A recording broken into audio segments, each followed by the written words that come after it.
కానీ పార్టీ ప్రభుత్వం వచ్చి 2 ఏళ్ళు అవుతున్నది కదా, మార్పు మార్పు అనుకుంటా ఓట్ల అడిగిరు. ఏమో మంచి మార్పే తెస్తారు కావచ్చని జనం గెలిపించారు. ఏమైందో చూస్తూనే ఉన్నారు. మీరు కూడా అంతెందుకొల్లా ఒక్కసారి రైతుల కాడికి పోయి అడుగుర్రి, వచ్చే ఎలక్షన్ల పార్టీకి ఓటేస్తారా అని. ఏమంటారో మీరే ఇనుర్రి. ఇనుడు కాదు, అగో గా ఊరోళ్ళు చెప్తురు, కన్నారా జూయిత్తురు కూడా. అయితే ఇప్పుడు మనం ఆదిలాబాద్ జిల్లా ముఖ్రాకే అనే ఊర్లో ఉన్నాములా. ఆగో గా ఊరి పొలంలో చూడురి, రైతులు వర్షం పడి నిలుచుకున్నారు కదా, ఆగో చెప్పులు పట్టుకున్నారు. ఇప్పుడు వాళ్ళ పరిస్థితి చెప్పులతోని కొట్టుకునే కాడికి వచ్చింది. ఎందుకు కావచ్చు వాళ్ళని అడుగుదాం. ఏమైంది అన్న గట్ల చెప్పులు పట్టుకున్నారు? కాంగ్రెస్ ప్రభుత్వం అధికారంలో వచ్చి 2 సంవత్సరాలలో 2 సార్ల రైతు భరోసా ఎగగొట్టి ఇలా కాంగ్రెస్ ప్రభుత్వాన్ని అధికారంలో తెచ్చి మాది మేమే రైతులు చెప్పులు కొట్టుకున్నట్టు మాకు శిక్ష అయింది. కాబట్టి వెంటనే రైతు భరోసా వేయాలని కాంగ్రెస్ ప్రభుత్వం రేవంత్ రెడ్డి ప్రభుత్వానికి డిమాండ్ చేస్తున్నాము. ఎందుకంటే రైతు ఆ రోజు ఏం అడగలే.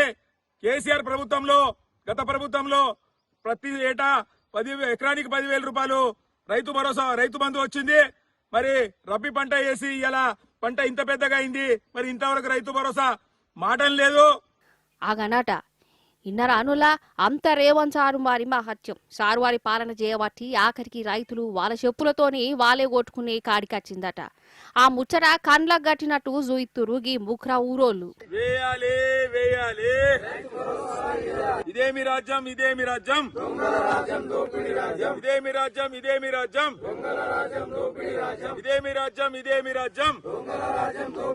జై తెలంగాణ, జై తెలంగాణ. నిజంగా ఈ 2 ఏళ్ల మన తెలంగాణ ఎక్కువ మోసపోయిందంటే మన రైతులే. పోయిన అసెంబ్లీ ఓట్లప్పుడు గీ రేవంత్ సారు వాళ్లకు ఎన్నెన్నో ముచ్చట్లు చెప్పిండు. కేసీఆర్ సార్ కంటే ఎక్కువ చేస్తా, ఎక్కువ స్కీములు పెడతా, రైతు బంధు ఎక్కువ చేస్తా అని బొచ్చుడు చెప్పిండు. ఇక రైతులు కూడా నిజమే కావచ్చు, ఎక్కువనే చేస్తానట కదా అని ఓటేసి గెలిపించారు. ఇప్పుడేమే కేసీఆర్ సార్ ఇచ్చిన స్కీములు వాయ్, రేవంత్ సార్ పెడతారన్న స్కీములు పెట్టకనే వాయ్. మొత్తానికంటే మొత్తానికే మోసపోయి. అందుకే షేపాటోల మాటలు నమ్మినందుకు మా బతుకు గిట్ల అయిందనుకుంటా ఇగో గిట్ల చెప్పులతోని కొట్టుకుంటున్నారులా.